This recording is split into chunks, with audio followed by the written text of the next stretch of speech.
Periodic point అంటే suppose function ఇచ్చాను F of X కూడా మైనస్ ఎక్స్ అని ఇచ్చాను. F of X minus X. F of 1 ఎంత అవుతుంది? -1. -1. మళ్ళీ ఎఫ్ స్క్వేర్ ఆఫ్ 1 అంటే 1 అవుతుంది. అంటే 2 సార్లు అప్లై చేస్తే ఫంక్షన్ అవుతుంది, మళ్ళీ అదే వస్తుంది. అప్పుడు దాన్ని ఏమంటాం? పీరియడ్ అంటాం. పీరియడ్ 2 అంటాం. ఫిక్స్డ్ పాయింట్ పీరియడ్ 2 అంటాం. అలాగే అంటే చూడండి ఎఫ్ ఆఫ్ ఎక్స్ అంటే ఎఫ్ని కే టైమ్స్ అప్లై చేస్తే రిపీట్ చేస్తే ఎక్స్ మీద ఎక్స్ వచ్చింది అనుకోండి. అంటే ఏ టైమ్స్ అప్లై చేస్తున్నట్టు K times K -1 times F of X తీసుకుంటాం కదా. కే -1 టైమ్స్ ఎఫ్ని అప్లై చేస్తే ఎఫ్ మీద ఎక్స్ వచ్చింది అనుకోండి. X is fixed point of period K అంటాం. ఆ పీరియడ్ కే. నెక్స్ట్ దానికి ప్రైమ్ పీరియడ్ అంటే ఏంటి అంటే ఈ కే కన్నా తక్కువ టైమ్స్ దగ్గర మనకి ఎఫ్ ఆఫ్ ఎక్స్ రిపీట్ అవ్వలేదు అనుకోండి, ఆ కే నాట్ ప్రైమ్ పీరియడ్ అంటాం. అది రాసిన చూడండి ప్రశ్న.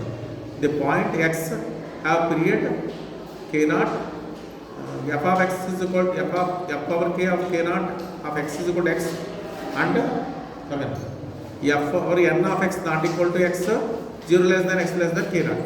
అంటే కే నాట్ కన్నా తక్కువ నెంబర్ టైమ్స్ మనం ఎఫ్ని అప్లై చేస్తే 0 రాదు. Only K not times apply చేస్తే 0 వస్తుంది. అప్పుడు దాన్ని ఏమంటారు? ప్రైమ్ పీరియడ్ అంటే. ఆ కే నాట్ ఏమంటారు? Prime period of the element X అంటారు. దాని ఎగ్జాంపుల్ రాసి చూడండి. కన్సిడర్ ఎఫ్ ఆఫ్ ఎక్స్ కూడా చెప్పిన example. F of X X minus X cube అని ఇచ్చాను. F of 0 0 sir problem. అలాగే ఎఫ్ స్క్వేర్ ఆఫ్ 0 కూడా 0 ఇక్కడైతే ఎఫ్ ఆఫ్ -1 అయితే 1. ఎఫ్ స్క్వేర్ ఆఫ్ -1 అంటే -1 వచ్చింది సార్. +1 వస్తుంది అంతే కదా. స్క్వేర్ యాడ్ చేస్తే -1 కదా అంటే ఎఫ్ ఆఫ్ -1 1 అంతే కదా. మరి -1 స్క్వేర్ -x స్క్వేర్ అన్నాం కదా.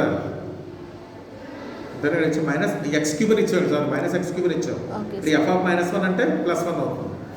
ఎఫ్ స్క్వేర్ -1 అంటే మళ్ళీ -1 అవుతుంది. అది ఎఫ్ ఆఫ్ 1 అంటే ఇక్కడ -1. ఎఫ్ స్క్వేర్ ఆఫ్ 1 అంటే 1. Therefore 0 1 -1 are periodic points with the period 2 times apply చేస్తే వస్తుంది చూడండి మళ్ళీ.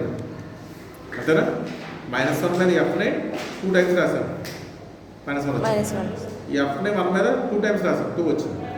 0 అయితే 0 వచ్చింది. కానీ 0 స్క్వేర్ 0 అయింది. అంటే 0 పీరియడ్ కూడా 2 అయింది. పీరియడ్ మనం కూడా చెప్పచ్చు. ఎఫ్ ఆఫ్ 0 అయింది కదా. అంటే పీరియడ్ అక్కడ అప్లై చేయలేదు. ఇక్కడ ఎఫ్ ఆఫ్ 0 అప్లై చేయలేదు. ఓన్లీ ఫంక్షన్ అప్లై చేసినా చెప్తాం. 2 టైమ్స్ అప్లై చేస్తే మనకి 0 వచ్చింది. కాబట్టి పీరియడ్ 2 అని చెప్తాం. అంటే ఎఫ్ ఆఫ్ 0 అయింది పీరియడ్ 1 అని చెప్పకూడదు. దాని మీద అప్లై చేసి చెప్పాలి. 2 టైమ్స్ అప్లై 0 వచ్చినా పీరియడ్ 2 అయింది. దాని డయాగ్రామ్ వేసి చూడండి. దాని డయాగ్రామ్స్ ఇక్కడ ఈ ఫంక్షన్ నెగిటివ్ వాల్యూస్ ఇచ్చామనుకోండి వచ్చే రిజల్ట్ పాజిటివ్ వాల్యూస్ ఇచ్చాము వచ్చే రిజల్ట్ నెగిటివ్. అది తెలియదు.